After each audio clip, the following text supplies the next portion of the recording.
সরকারি হোসেন শহীদ সোহরাওয়ার্দী কলেজ মাগুরা হিসাব বিজ্ঞান বিভাগে অধ্যয়নরত প্রিয় শিক্ষার্থীবৃন্দ,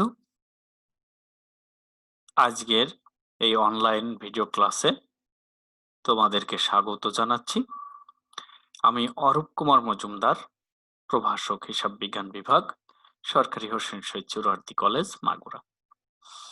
আজকের এই অনলাইন ভিডিও ক্লাসে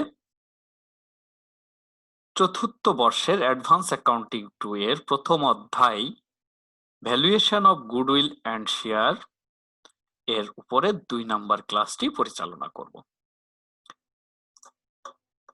Learning outcomes: at the end of this session, you will be able to determine the value of goodwill, and also you will be able to determine the value of share.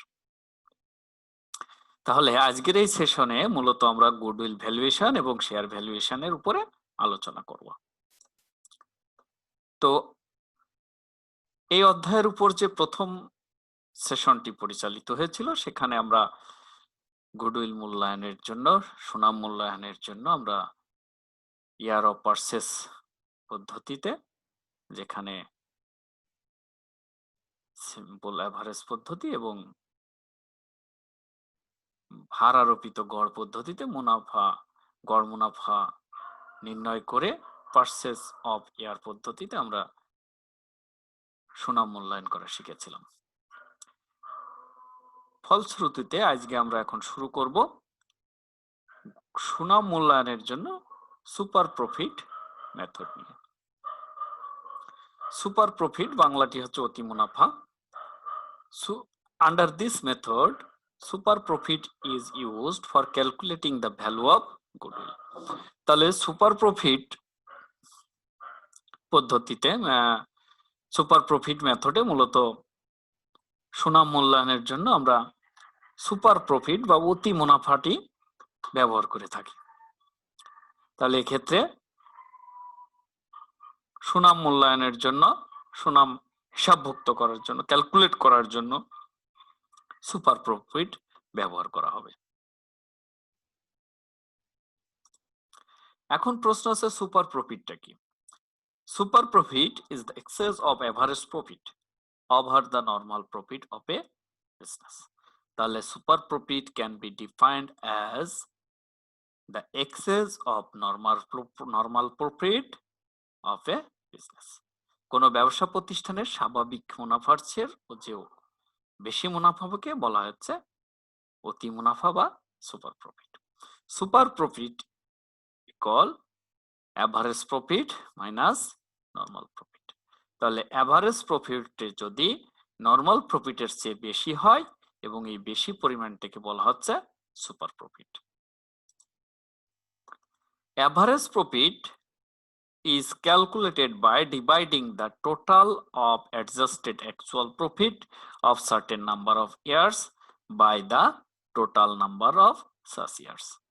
তাহলে average প্রফিটটা কিভাবে আমরা নির্ণয় করব? Average প্রফিটটা নির্ণয় করব অতীতের যে অ্যাকচুয়াল প্রকৃত যে মুনাফা থাকবে, সেই মুনাফার সমষ্টিকে আমরা নাম্বার অফ ইয়ার দ্বারা ভাগ করলে অ্যাভারেজ প্রফিট পেয়ে যাব। নরমাল প্রফিট নির্ণয় করার জন্য আমরা ব্যবহার করব capital employed multiply by normal rate of return. Capital employed কে উপর নরমাল রেট অফ রিটার্নের একটি নির্দিষ্ট হারে নরমাল প্রফিট নির্ণয় করা হবে। ক্যাপিটাল এমপ্লয়েড কিভাবে নির্ণয় করা হবে? Capital employed fixed asset plus current asset minus current liabilities, অর্থাৎ মোট সম্পদ থেকে কারেন্ট লায়াবিলিটিস বাদ দিলে আমরা পাবো capital employed. Normal rate of return বলতে আমরা কি বুঝি? ইট is the rate at which profit is earned by similar business entities in a industry under normal circumstances. অর্থাৎ স্বাভাবিক অবস্থায় সিমিলার বিজনেস গুলো, একই সমজাতীয় ব্যবসা প্রতিষ্ঠান যে হারে মুনাফা অর্জন করে সেটাকে বলা হচ্ছে নরমাল রেট অফ রিটার্ন। তাহলে সুপার প্রফিট নির্ণয় করার জন্য আমাদের কয়েকটি ধাপ আছে। সুপার প্রফিট হচ্ছে প্রথমত average profit minus normal profit. তাহলে সুপার প্রফিট নির্ণয় করার জন্য আমাদেরকে প্রথমে অ্যাভারেজ প্রফিট নির্ণয় করতে হবে এবং নরমাল প্রফিট নির্ণয় করতে হবে। অ্যাভারেজ প্রফিট কিভাবে নির্ণয় করব? অ্যাভারেজ প্রফিট নির্ণয় করব হচ্ছে বিগত কয়েক বছরের যে প্রতিষ্ঠানের সুনাম নির্ণয় করব আমরা মূলত, সেই প্রতিষ্ঠানের বিগত কয়েক বছরের প্রকৃত মুনাফার সমষ্টিকে ভাগ করব আমরা নাম্বার অফ ইয়ার দিয়ে।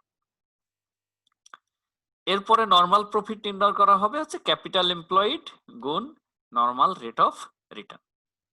পরবর্তীতে এখন দেখছি ক্যাপিটাল এমপ্লয়েড তাহলে কিভাবে নির্ণয় করব? ক্যাপিটাল এমপ্লয়েড নির্ণয় করব fixed asset plus current asset minus current liabilities. Okay, normal rate of return এটি প্রশ্নপত্রে সাধারণত উল্লেখ করা থাকবে। নরমাল রেট অফ রিটার্নটা বলতে আমরা যেটি বুঝি সেটা হচ্ছে it is the rate at which profit is earned by similar business entities in the industry under normal circumstances.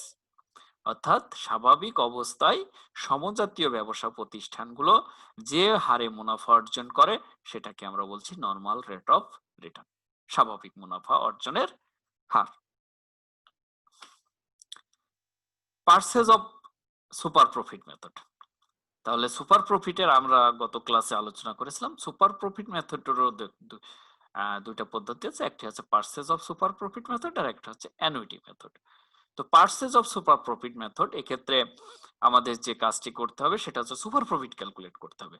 Super profit calculate করার পরে প্রশ্নপত্রে উল্লেখিত নাম্বার অফ ইয়ার্স পারচেজ বলা থাকবে, সেটা দিয়ে আমাদেরকে গুণ করতে হবে। Under this method, goodwill is calculated by multiplying the super profit by a certain number of year purchase. তাহলে আমাদেরকে সুপার প্রফিট ক্যালকুলেট করতে হবে এবং প্রশ্নপত্রে উল্লেখিত নাম্বার অফ ইয়ার্স পারচেজ এটি দিয়ে গুণ করতে হবে, তাহলে আমরা পেয়ে যাব গুডউইল। আচ্ছা, এখানে একটি আমরা ইলাস্ট্রেশন দেখতে পাচ্ছি, বলছে from the following information calculate the value of goodwill based on 3 years purchase of super profit. তাহলে 3 years আমরা বলেছিলাম যে প্রশ্নপত্রে উল্লেখ থাকবে। এক্ষেত্রে যে তথ্যগুলো দেওয়া আছে, ক্যাপিটাল এমপ্লয়েড 2 লক্ষ টাকা, নরমাল রেট অফ রিটার্ন 15,000 টাকা এবং average profit for the business 42,000 টাকা। এখন এখানে যে ছোট একটি সমস্যা এই জন্য এখানে উল্লেখ করা আছে, অর্থাৎ ক্যাপিটাল এমপ্লয়েড দেওয়া আছে, না দেওয়া থাকলে এটা আমাদেরকে ক্যালকুলেট করতে হবে। Normal rate of return always দেওয়া থাকবে, এটা ক্যালকুলেট করার কোনো সুযোগ নাই।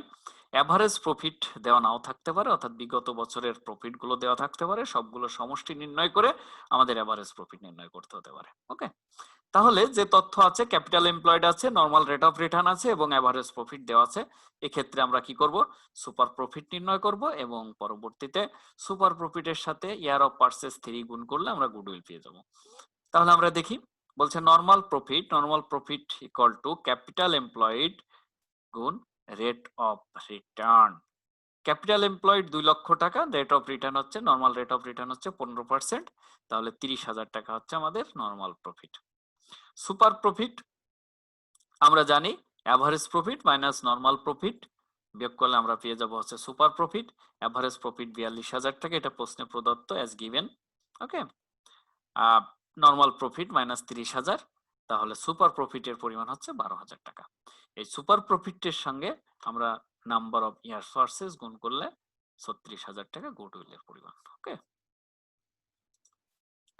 আচ্ছা, অ্যানুইটি মেথড, বার্ষিক বৃত্তি পদ্ধতি। Under this method, value of goodwill is calculated by multiplying the super profit with the present value of annuity. তাহলে অ্যানুইটি মেথডে আমরা কি করব? সুপার প্রফিটের সাথে গুণ হবে হচ্ছে present value of annuity. Okay, goodwill equal to super profit, তাহলে সুপার প্রফিট আমাদের ক্যালকুলেট করতে হবে আগের নিয়মে।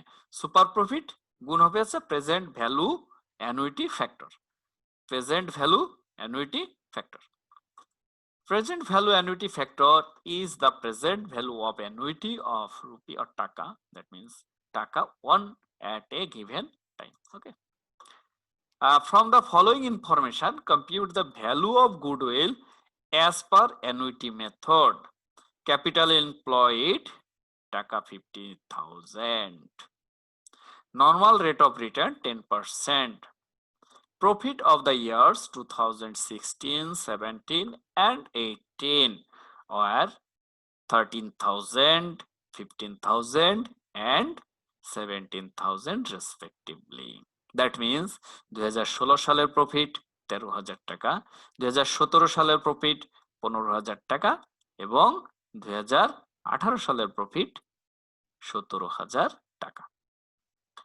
The present value of annuity of Taka 1 for 3 years at 10% is টাকা 2.4868. আমরা জানি অ্যানুইটি টেবিল থেকে এটা কিভাবে বের করতে হয়। ওকে,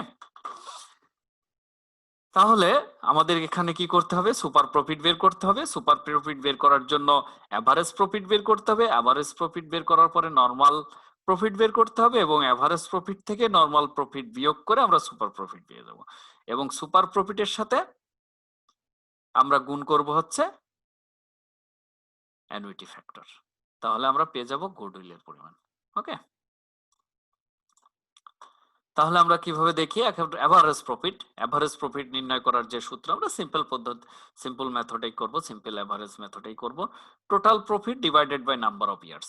টোটাল প্রফিট 13,000, 15,000, 17,000। 13,000, 15,000, 17,000 ডিভাইডেড বাই 3 বছর।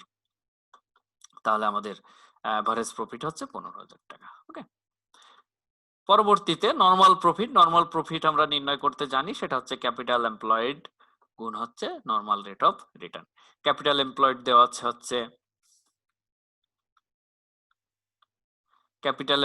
হচ্ছে 50,000 টাকা, নরমাল রেট অফ রিটার্ন দেওয়া আছে 10%। তাহলে 50,000 এর 10% 10,000 টাকা নরমাল প্রফিট। তাহলে নরমাল প্রফিট হচ্ছে আমাদের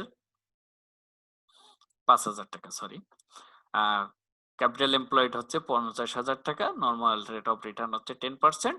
তাহলে 50,000 এর 10% 5,000 টাকা। তাহলে আমাদের এভারেজ প্রফিট হলো হচ্ছে 15,000 টাকা, নরমাল প্রফিট হলো 5,000 টাকা। তাহলে অতিরিক্ত মুনাফা কত? Average profit minus normal profit, তাহলে দাঁড়ালো হচ্ছে 10,000 টাকা। এটা হচ্ছে সুপার প্রফিট। তাহলে অ্যানুইটি মেথডে সুপার প্রফিটের সঙ্গে গুণ করব, আমরা বলেছিলাম ভ্যালু অফ অ্যানুইটি বা present value factor. Present value factor আমাদের দেওয়া আছে 2.4868। ওকে, তাহলে 10,000 এর সঙ্গে সুপার প্রফিট 10,000, এটার সাথে আমরা গুণ করব অ্যানুইটি ফ্যাক্টর গুণ করলে 2.486 গুণ করলে হলো 24,868 টাকা। এটি হচ্ছে সুপার প্রফিট মেথডে, অ্যানুইটি মেথডে। ওকে, আচ্ছা, নেক্সট আমরা আলোচনা করব capitalisation method. Under this method, goodwill is the excess of capitalized value of average profit of a business over the actual capital employed in the business. এখানে একটু আমাদেরকে ভালো করে খেয়াল করতে হবে গুডউইল কিভাবে নির্ণয় হবে। গুডউইল ইজ দ্য এক্সেস, অতিরিক্ত, of capitalised value of average profit, অর্থাৎ যে আমাদের যে এভারেজ প্রতিষ্ঠানের যে এভারেজ প্রফিট থাকবে, সেই এভারেজ প্রফিটটাকে ক্যাপিটালাইজড করতে হবে, মূলধনায়িত করতে হবে। ক্যাপিটালাইজ করার পরে এটি গেল হচ্ছে প্রতিষ্ঠানের ভ্যালু হিসাবে গণ্য হলো। তাহলে প্রতিষ্ঠানের ভ্যালু আমরা প্রথমে বের করব, ক্যাপিটালাইজড ভ্যালু। এটি হচ্ছে এভারেজ প্রফিটটাকে ক্যাপিটালাইজড করব, করার পরে প্রতিষ্ঠানের যে ভ্যালুটা দাঁড়ালো সেটা অ্যাকচুয়াল ক্যাপিটাল এমপ্লয়েড কত, এই দুটির পার্থক্যটাকে গুডউইল হিসাবে গণ্য হবে। তাহলে গুডউইল হবে হচ্ছে total capitalised value of business. Total capitalised value of business, এটি ক্যালকুলেট করতে হবে কিসের ভিত্তিতে? On the basis of average profit. তাহলে the capitalized value of business calculated by on the basis of average profit minus actual capital employed. ওকে, তাহলে capitalised value of the business এটা নির্ণয় করতে হবে কিভাবে? এভারেজ প্রফিট যেটি, সেটাকে আমরা ভাগ করব হচ্ছে নরমাল রেট অফ রিটার্ন দিয়ে। ওকে, পরবর্তীতে অ্যাকচুয়াল ক্যাপিটাল এমপ্লয়েড আমরা এটা নির্ণয় করতে জানি ফিক্সড অ্যাসেট এক্সক্লুডিং গুডউইল, অর্থাৎ যদি কোনো গুডউইল থাকে এবং ইভেন যদি কোনো ভুয়া সম্পত্তি থাকে সেটাও আমরা বাদ দিব। সঙ্গে যোগ হবে হচ্ছে কারেন্ট অ্যাসেট, মাইনাস করব কারেন্ট লায়াবিলিটিস। তাহলে capitalised value of the business calculated on the basis of actual average profit. তাহলে capitalised value of the business, এটা থেকে আমরা মাইনাস করব অ্যাকচুয়াল ক্যাপিটাল এমপ্লয়েড, যে ডিফারেন্সটা হবে সেটাই হবে হচ্ছে গুডউইল। ওকে, বলছে from the following information find out the value of goodwill by capitalisation method. Average profit ৬০,০০০ টাকা, normal rate of return 10%, capital employed ৪,৫০,০০০ টাকা দেওয়া আছে। তাহলে ক্যাপিটাল এমপ্লয়েড যে দেওয়া আছে, তাহলে আমাদের ক্যাপিটাল এমপ্লয়েডটা নির্ণয় করতে হবে না, কিন্তু ক্যাপিটালাইজড ভ্যালু যেটা ভ্যালু অফ ফার্ম, এটা আমাদেরকে নির্ণয় করতে হবে। তাহলে অ্যাভারেজ প্রফিটকে আমরা ভাগ করব হচ্ছে নর্মাল রেট অফ রিটার্ন দ্বারা। Total capitalised value of average profit, ফার্মের অ্যাভারেজ মূল্য আসলো কত সেটা আমরা দেখব। Average profit normal rate of return গুণ হচ্ছে 100, ৬০,০০০ ভাগ হচ্ছে 10 গুণ হচ্ছে 100, তাহলে 6 লক্ষ টাকা। তাহলে অ্যাভারেজ প্রফিট এবং নর্মাল রেট অফ রিটার্নের ভিত্তিতে আমাদের total capitalised value of the farm দাঁড়ালো হচ্ছে 6 লক্ষ টাকা। এখন গুডউইল নির্ণয় করার জন্য আমরা আগেই বলেছি total capitalised value of average profit minus capital employed. তাহলে ক্যাপিটালাইজড ভ্যালু হলো 6 লক্ষ টাকা, আর এভারেজ আমাদের ক্যাপিটাল এমপ্লয়েড বলা হচ্ছে 4,50,000 টাকা। তাহলে 6 লক্ষ থেকে 4,50,000 বাদ দিলে যে 1,50,000 টাকা থাকলো, এটাকে আমরা বলছি গুডউইল। ওকে, আচ্ছা প্রিয় শিক্ষার্থীবৃন্দ, এখন আমরা বিগত কোনো এক সালে জাতীয় বিশ্ববিদ্যালয়ের চূড়ান্ত পরীক্ষায় আসা একটি প্রশ্নের সমাধান করব, এবং এই ধরনের প্রশ্ন পরীক্ষায় আসে নিয়মিত সি পার্টের জন্য, এবং ইতিপূর্বে আমরা যেগুলো আলোচনা করলাম এগুলো বি পার্টে ছোট্ট প্রশ্ন যেখানে হয় সেখানে আসা মতো। ওকে, আচ্ছা, following is the balance sheet of Bangladesh company limited as at 30 June 2010। 2010 সালের 30 জুন তারিখে বাংলাদেশ কোম্পানি লিমিটেডের একটি ব্যালেন্স শিট। বলছে ক্যাপিটাল এবং লাইবিলিটিস, এখানে বলছে paid up capital, paid up ক্যাপিটালের ভিতরে আছে 1000 অর্ডিনারি শেয়ার, প্রতিটির মূল্য হচ্ছে 200 টাকা, এই হচ্ছে 2 লক্ষ টাকা। 5000 প্রিফারেন্স শেয়ার, প্রতিটির মূল্য হচ্ছে 20 টাকা, এই হচ্ছে 1 লক্ষ টাকা। তাহলে সাধারণ শেয়ার হচ্ছে 2 লক্ষ টাকা, অগ্রাধিকার শেয়ার হচ্ছে 10 লক্ষ টাকা, 1 লক্ষ টাকা। রিজার্ভ ফান্ড আছে 60,000 টাকা। Profit and loss appropriation account, অর্থাৎ প্রফিট লাভ লোকসান আবন্টন হিসাবের উদ্বৃত্ত আছে 20,000 টাকা। কারেন্ট লায়াবিলিটিস বলা হচ্ছে 2 লক্ষ টাকা। এই টোটাল হচ্ছে 5,80,000 টাকা। সম্পত্তি পাশে বলা আছে বিল্ডিং 1,70,000 টাকা, মেশিনারি 1,65,000 টাকা, মোটর কার 75,000 টাকা, গুডউইল 30,000 টাকা এবং কারেন্ট অ্যাসেট 1,40,000 টাকা। বলছে on 30 June 2010, 30 June 2010 the asset were revealed as follows. সম্পত্তিগুলোর মূল্যগুলো নিম্নরূপ: building 2 lakh, machinery 1,55,000, motor car 65,000. Okay, the company earned profit after depreciation and taxation as follows: 2008 টাকা 60,000, 2009 টাকা 70,000, 2010 টাকা 80,000. The valuation of goodwill is to be based on 2 years purchase. তাহলে goodwill valuation হবে 2 বছরের, 2টি বছর ক্রয়ের ভিত্তিতে। It is considered that 10% is reasonable return on net asset, অর্থাৎ normal rate of return 10%. Compute the value of goodwill of the company by using super profit method and compute the value of share. তাহলে এক্ষেত্রে আমরা কি নির্ণয় করব? Goodwill নির্ণয় করব এবং শেয়ার নির্ণয় করব। আচ্ছা, এক্ষেত্রে আমাদের দেখতে হবে একটি ব্যালেন্স শিট দেওয়া আছে, ব্যালেন্স শিটে কিছু সম্পত্তি বলা আছে এবং পরবর্তীতে সমন্বয়ের জন্য কিছু বলা আছে, সেগুলো হচ্ছে সম্পত্তির কিছু বর্তমান মূল্য দেওয়া আছে। মনে রাখতে হবে সুনাম এবং শেয়ার ভ্যালুয়েশনের সময় যখন আমরা ক্যাপিটাল এমপ্লয়েড নির্ণয় করব তখন অবশ্যই সম্পত্তিগুলো বাজার মূল্যে লিপিবদ্ধ করতে হবে। ওকে, তাহলে এই ক্ষেত্রে আমরা যে কাজটি করব সেটা হচ্ছে প্রথমত আমাদেরকে অ্যাভারেজ প্রফিট নির্ণয় করতে হবে, পরবর্তীতে নরমাল প্রফিট নির্ণয় করতে হবে। নরমাল প্রফিট নির্ণয় করার জন্য আমাদের ক্যাপিটাল এমপ্লয়েড নির্ণয় করতে হবে। পরবর্তীতে average profit minus normal profit super profit বেরোবে। সুপার প্রফিটের সাথে ইয়ার অফ 3 গুণ করলে 3 বছর গুণ করলে 2 ইয়ার্স ভার্সেস 2 বছর গুণ করলে আমাদের গুডউইল পাওয়া যাবে। ওকে, গুডউইল ভ্যালু ক্যালকুলেট করার পরবর্তীতে আমাদেরকে শেয়ার ক্যালকুলেশন করতে হবে, ভ্যালু অফ শেয়ার ক্যালকুলেট করতে হবে। ওকে, তাহলে আমরা একটু দেখি পর্যন্ত। Calculation of capital employed, present value of asset,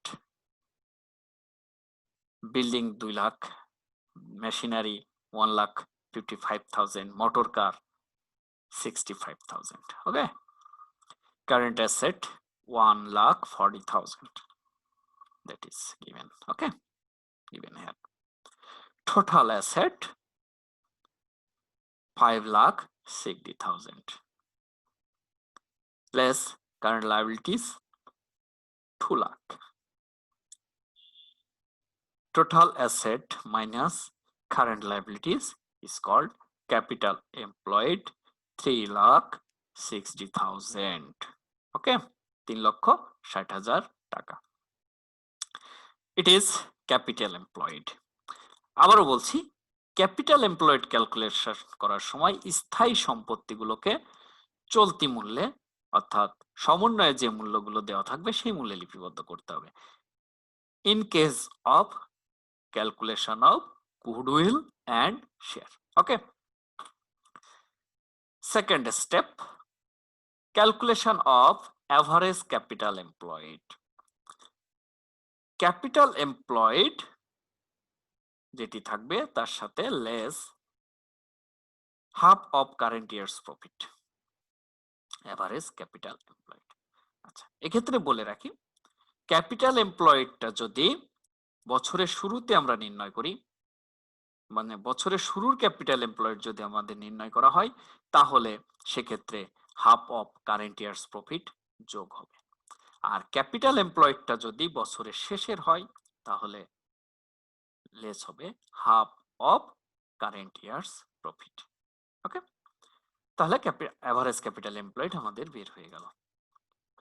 average maintainable profit, average profit calculate করব কি ভিত্তিতে? বিগত বছরের প্রফিট গুলোর সমষ্টি নির্ণয় করব, ভাগ করব নাম্বার অফ ইয়ার দ্বারা। বিগত 3টি বছরের 2006,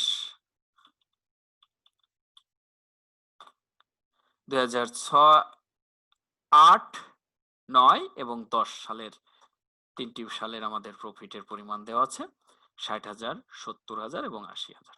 3টি যোগ করে 3 দিয়ে ভাগ করলে আমাদের এভারেজ প্রফিট হলো 70,000 টাকা। ওকে, তাহলে আমাদের average profit 70,000। Normal profit, normal profit average capital employed গুণ নরমাল রেট অফ রিটার্ন। আচ্ছা, এক্ষেত্রে বলে রাখি, যদি আমরা এভারেজ প্রফিটে শুধু ক্যাপিটাল এমপ্লয়েডের ভিত্তিতে না করে এভারেজ ক্যাপিটাল এমপ্লয়েডের ভিত্তিতে করা যুক্তিযুক্ত। হ্যাঁ, যদি দেখা যায় যে এভারেজ ক্যাপিটাল এমপ্লয়েড নির্ণয় করার জন্য প্রয়োজনীয় তথ্য নেই, তখন আমরা ক্যাপিটাল এমপ্লয়েড দিয়েই করতে পারবো। কিন্তু যদি এভারেজ ক্যাপিটাল এমপ্লয়েড নির্ণয় করার জন্য প্রয়োজনীয় তথ্য থেকে থাকে অঙ্কে, তাহলে অবশ্যই নরমাল প্রফিটটা নির্ণয় করব কিসের ভিত্তিতে? এভারেজ ক্যাপিটাল এমপ্লয়েড এর ভিত্তিতে। সেক্ষেত্রে এভারেজ ক্যাপিটাল এমপ্লয়েড গুণ multiply by normal rate of return. তাহলে আমাদের এভারেজ ক্যাপিটাল এমপ্লয়েড আমরা ক্যালকুলেট করেছি 3,20,000। ওকে, 3,20,000 গুণ normal rate of return is given in question. প্রশ্নপত্রে 10% দেওয়া আছে। তাহলে 3,20,000 মাল্টিপ্লাই বাই 10% 32,000 টাকা। তাহলে আমাদের অ্যাভারেজ মেনটেনেবল প্রফিট হয়েছে 70,000 টাকা আর নর্মাল প্রফিট হলো 32,000 টাকা। তাহলে প্রিয় শিক্ষার্থীবৃন্দ, সুপার প্রফিটের সূত্র আমরা জানি যে average profit minus normal profit. তাহলে average profit 70,000 minus normal profit 32,000, 70,000 minus 32,000 super profit 38,000, 70,000 minus 32,000 super profit 38,000। Okay, এবং গুডউইল ক্যালকুলেশন করার জন্য সুপার প্রফিটের সাথে গুণ করব হচ্ছে পারচেজিং ইয়ার বা year of purchase. Year of purchase এই প্রশ্নপত্রে বলা আছে 2 ইয়ার্স। তাহলে 38,000 গুণ 2 ইয়ার্স, দ্যাট মিনস 2। 38,000 গুণ 2, 76,000 টাকা হচ্ছে গুডউইল। ওকে, এটি হচ্ছে আমাদের গুডউইল নির্ণয়। আচ্ছা, এখন আমরা দেখব শেয়ার ভ্যালুয়েশন কিভাবে করতে হয়। তো শেয়ার ভ্যালুয়েশনের জন্য অবশ্যই আমাদেরকে আগে গুডউইল ক্যালকুলেশন করে নিতে হবে। এখন প্রশ্নপত্রে যদি শুধু শেয়ার ভ্যালুয়েশনের কথা বলে তাহলেও আমাদেরকে গুডউইল ক্যালকুলেশন করে নিতে হবে, গুডউইল ভ্যালুয়েট করে নিতে হবে। ওকে, কিন্তু যদি প্রশ্নপত্রে গুডউইল ভ্যালুয়েশন এবং শেয়ার ভ্যালুয়েশন দুটো করা বলা থাকে তখন তো করতেই হবে দুইটা। ওকে, কিন্তু প্রশ্নপত্রে যদি শুধু শেয়ার ভ্যালুয়েশনের কথা বলে তাও আমাদেরকে গুডউইল ক্যালকুলেশন করে নিতে হবে। ওকে, এখন শেয়ার ভ্যালুয়েশন অফ শেয়ার, এক্ষেত্রে আমাদেরকে যে জিনিসটা খেয়াল রাখতে হবে সেটা হচ্ছে প্রথমত বিবেচনা করতে হবে যদি অর্ডিনারি শেয়ার এবং প্রিফারেন্স শেয়ার অর্থাৎ সাধারণ শেয়ার এবং অগ্রাধিকার শেয়ার দুই ধরনের শেয়ার থাকে, তাহলে এক্ষেত্রে অগ্রাধিকার শেয়ার হোল্ডাররা কোন ধরনের, অর্থাৎ আমরা জানি অগ্রাধিকার শেয়ার হোল্ডাররা দুই ধরনের হতে পারে, বিভিন্ন ক্যাটাগরি হতে পারে। তাহলে পার্টিসিপেটিং এর ভিত্তিতে একটা হচ্ছে পার্টিসিপেটিং আর একটা হচ্ছে নন পার্টিসিপেটিং। তাহলে প্রশ্নপত্রে দেখতে হবে অগ্রাধিকার শেয়ার সম্পর্কে কোনো তথ্য বলা আছে কিনা। এই প্রশ্নপত্রে অগ্রাধিকার শেয়ার হোল্ডারদের স্ট্যাটাস সম্পর্কে কোনো কথা বলা নাই। ফলে আমরা এই সমাধানটি করব এইভাবে। প্রথমত এটাকে আমরা অগ্রাধিকার শেয়ার হোল্ডারদেরকে বোঝার সুবিধার্থে প্রথমে আমরা এটাকে নন পার্টিসিপেটিং ধরে নিচ্ছি, অর্থাৎ when preference share holders are non participating, এবং পরবর্তীতে অগ্রাধিকার শেয়ার হোল্ডারদেরকে পার্টিসিপেটিং ধরে আমরা সমাধান করব। এখন প্রশ্নপত্রে যদি কোনো কিছু বলা না থাকে তাহলে তোমরা দুটিই করতে পারো, দুটিই করে দেখাইতে পারো, অথবা যে কোনো একটি করে নোট দিয়ে দিতে পারো।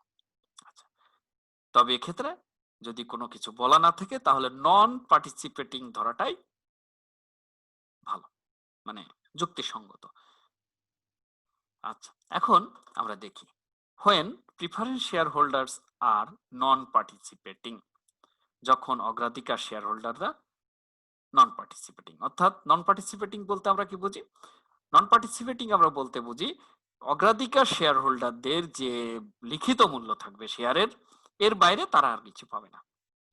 ওকে, অর্থাৎ সম্পত্তির যে নিট মূল্য থাকবে, সারপ্লাস মূল্য থাকবে, সেই সারপ্লাস মূল্যে তাদের কোনো ভূমিকা বা অংশগ্রহণ বা ভাগ থাকবে না। তারা শুধুমাত্র তাদের শেয়ারে লিখিত মূল্যের উপরেই তাদের অধিকার থাকবে, that is non participating. Okay, তাহলে calculate the net worth of ordinary share holders. তাহলে আমরা আগেই বলছি যে যদি অগ্রাধিকার শেয়ার হোল্ডার নন পার্টিসিপেটিং হয় তাহলে নিট ওর্থ যে জিনিসটা সেটি শুধু ভোগ করবে কারা? সারপ্লাস অফ নিট ওর্থ শুধু ভোগ করবে হচ্ছে সাধারণ শেয়ার হোল্ডাররা। ওকে, দায়ও গ্রহণ করবে সাধারণ শেয়ার হোল্ডাররা। সেক্ষেত্রে ক্যাপিটাল এমপ্লয়েড অ্যাজ অ্যাবভ, অর্থাৎ আমরা পূর্বেই ক্যালকুলেট করেছিলাম ক্যাপিটাল এমপ্লয়েড 3,60,000 টাকা, add goodwill as calculated above. এর আগে আমরা যে গুডউইল ক্যালকুলেট করেছিলাম সেটা হচ্ছে 76,000 টাকা। তাহলে capital employed as per question 3,60,000। Goodwill as calculated above, আমরা গুডউইল ক্যালকুলেট করেছি 76,000। ওকে, তাহলে নিট অ্যাসেট বা net worth, total net asset আর নিট ওর্থ 4,36,000 টাকা।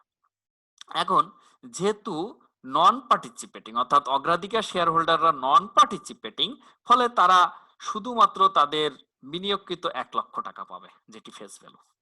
ওকে, তাহলে লেস প্রিফারেন্স শেয়ার ক্যাপিটাল বাদ দিলে যেটা 3,36,000 টাকা থাকলো, এই 3,36,000 টাকা এটি মূলত net asset available for ordinary share holders. Okay, তাহলে এখন আমরা কি পেয়ে গেলাম? Net asset available for ordinary share holders. Next, value of is ordinary share. Net asset available for ordinary shareholders. Net asset available for ordinary shareholders. Number of ordinary share. Net asset available for ordinary shareholders সেটি আমরা calculate করেছি 3,36,000 টাকা। Number of ordinary share এটা আমরা প্রথমেই দেওয়া আছে, number of ordinary share 1000। তাহলে 3,36,000 টাকাকে আমরা ভাগ করব 1,00,000 টাকা দিয়ে, 1000 শেয়ার দিয়ে, তাহলে প্রতি শেয়ারের মূল্য 336 টাকা। ক্লিয়ার? আচ্ছা, এখন value of is preference share. Value of is preference share, preference share capital plus preference share dividend, অর্থাৎ যদি কোনো ডিভিডেন্ড বকেয়া থাকে, তাহলে ভ্যালু অফ অগ্রাধিকার শেয়ারের মূল্য বের করার সময়, অগ্রাধিকার শেয়ারের ভ্যালু বের করার সময় অগ্রাধিকার শেয়ারের যে ফেস ভ্যালু সেটি এর সাথে যোগ হবে যদি অগ্রাধিকার শেয়ারের কোনো লভ্যাংশ বকেয়া থাকে, যোগ করে নাম্বার অফ শেয়ার দিয়ে ভাগ করব। এখন যেহেতু অগ্রাধিকার শেয়ারের হোল্ডারদের ডিভিডেন্ড লভ্যাংশ বকেয়া সম্পর্কে কোনো কিছু বলা নাই, তাহলে এই জন্য আমরা একটা শূন্য হিসাবে ক্যালকুলেট করেছি। 1 লক্ষ টাকা ভাগ করব 5,000 শেয়ার বলা আছে প্রশ্নপত্রে, তাহলে 1 লক্ষ টাকাকে 5,000 শেয়ার দিয়ে ভাগ করব। দ্যাট ইজ, এই হচ্ছে 1 লক্ষ টাকা এবং এই যে 5,000 শেয়ার। 1 লক্ষ টাকাকে 5,000 শেয়ার দিয়ে ভাগ করলে 20 টাকা করে। এটি গেল যদি অগ্রাধিকার শেয়ার হোল্ডাররা নন পার্টিসিপেটিং হয়। এখন আমরা দেখব if or when preference shareholders are participating.